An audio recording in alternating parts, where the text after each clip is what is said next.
Assalamualaikum warahmatullahi wabarakatuh. Perkenalkan, nama saya Iksan Nur Caksono dengan NIM 415183116 Prodi Teknik Informatika.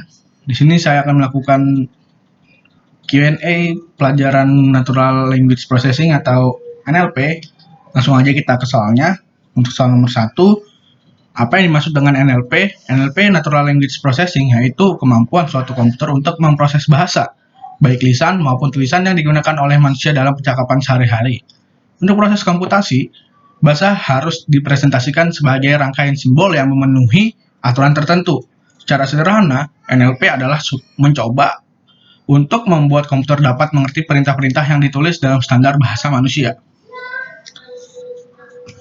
Soal nomor 2. Selain segmentasi teks, apa tantangan pengolahan data atau riset di bidang NLP? Tantangan NLP selain segmentasi teks yaitu poin 1, disambiguasi makna kata, poin 2, sambiguitas sintaksi, poin 3, masukan yang tak sempurna atau tak teratur, poin 4, atau pertuturan. Lanjut, soal nomor 3, sebutkan contoh penerapan NLP pada aplikasi perangkat lunak. Contoh penerapan NLP pada perangkat lunak yaitu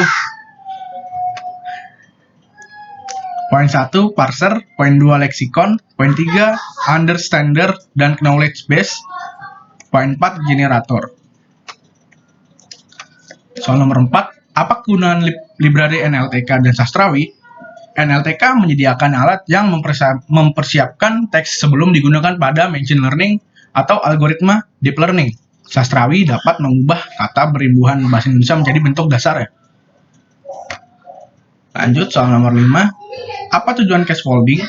Tujuan case folding adalah untuk mengubah semua huruf dalam dokumen menjadi huruf kecil. Lanjut, soal nomor 6. Apa definisi dari tokenizing? Tokenizing adalah proses pemisahan teks menjadi potongan-potongan yang disebut sebagai token untuk kemudian dianalisa. Oke, dilanjut. Soal nomor 7. Jelaskan tentang stop word dan berikan contohnya. Stop word adalah kata umum yang biasa muncul dalam jumlah besar dan dianggap tidak memiliki makna. Soal nomor 8, apa algoritma yang dapat digunakan untuk stemming teks bahasa Indonesia? Jelaskan. Algoritma yang dapat digunakan untuk stemming teks bahasa Indonesia yaitu algoritma Nazif dan Adriani. Karena pada teks berbahasa Indonesia semua kata imbuhan baik itu sufiks dan prefix juga dihilangkan. Soal nomor 9, apa tujuan dari word embeddings? Word embeddings adalah proses konversi kata yang berupa karakter alfanumerik ke dalam bentuk vektor. Setiap kata adalah vektor yang mempresentasikan sebuah titik pada space dengan dimensi tertentu. Dengan word embedding, kata-kata yang memiliki properti tertentu, misalnya berada pada konteks yang sama atau memiliki semantic meaning yang sama, berarti tidak jauh satu sama lain pada space tersebut. Soal nomor 10, sebutkan jelaskan model arsitektur dari word to fact. Model arsitektur dari word to fact CBOW, word to fact menggunakan kata-kata yang ada di sebelah kiri dan kanan kata target dan dibatasi dengan window untuk memprediksi kata target tersebut. Skipgram menggunakan sebuah kata untuk memprediksi kata-kata yang ada di sebelah kiri dan kanan pada kata kiri kanan kata tersebut yang dibatasi oleh window. Nomor 11. Apa definisi dari back of word?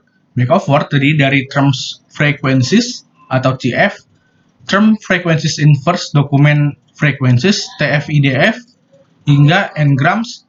Back of words mempresentasikan teks ke dalam sekumpulan kata yang dapat diwakili oleh frekuensi kemunculan dalam sebuah dokumen. Soal nomor 12, jelaskan mengenai metode atau algoritma fast text. Fast text adalah metode word embedding yang merupakan pengembangan dari word to fact maksud saya. Metode ini mempelajari representasi kata dengan memperdalamkan informasi subwords. Soal nomor 13, apa yang dimaksud dengan n-gram? Model n-gram merupakan model yang paling penting dalam pemrosesan suara ataupun bahasa baik untuk memperkirakan probabilitas kata berikut maupun keseluruhan sequence. Model estimasi seperti n-gram memberikan probabilitas kemungkinan pada kata berikutnya yang mungkin dapat digunakan untuk melakukan kemungkinan menggabungkan pada seluruh kalimat. Lanjut soal nomor 14, jelaskan contoh penerapan n-gram. Sebagai contoh, sebuah kalimat kemarin aku beli sepeda baru keren. Jika n sama dengan 2, maka n dikenal dengan bit gram, di mana n-gram menjadi kemarin aku beli sepeda baru keren. Lanjut soal nomor 15. Jelaskan definisi dari smoothing. Smoothing adalah probabilitas 0 dari suatu bidang bit gram atau n-gram akan mengakibatkan probabilitas 0 dari kalimat di mana bit gram tersebut berada.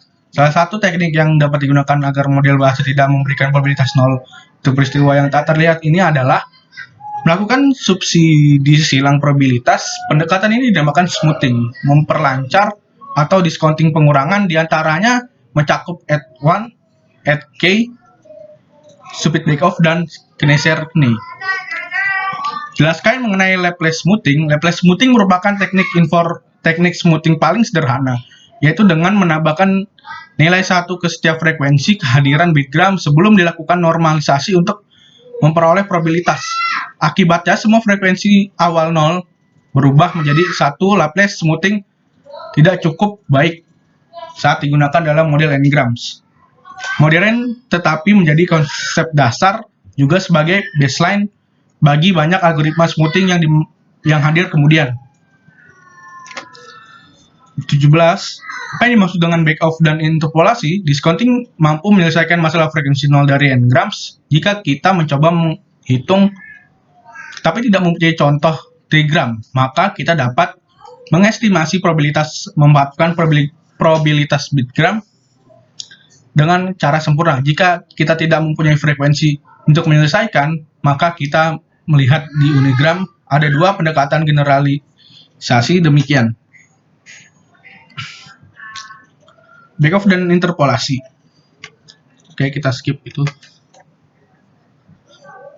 Lanjut di soal nomor 18, jelaskan mengapa Kneser-Kney smoothing memiliki kinerja yang baik. Algoritma Kneser terinterpolasi merupakan metode smoothing berkinerja baik dan sangat sering diaplikasi. Akar dari metode ini adalah discounting absolut. Misalnya kita mempunyai suatu n-grams dengan frekuensi 4 dan perlu didiskon, tetapi beberapa besar diskon yang tepat. Menghitung tata bahasa bit gram dari 22 juta kata dari Neswir AP dan kemudian memeriksa frekuensi setiap bit gram ini dalam 22 juta kata lainnya. Lanjut, soal nomor 19. Pelatar belakang munculnya metode stupid bake-off. Teks dari web dapat digunakan untuk membangun model bahasa super besar. Google pada tahun 2006 merilis himpunan n-grams sangat besar, 1 sampai dengan 5 grams.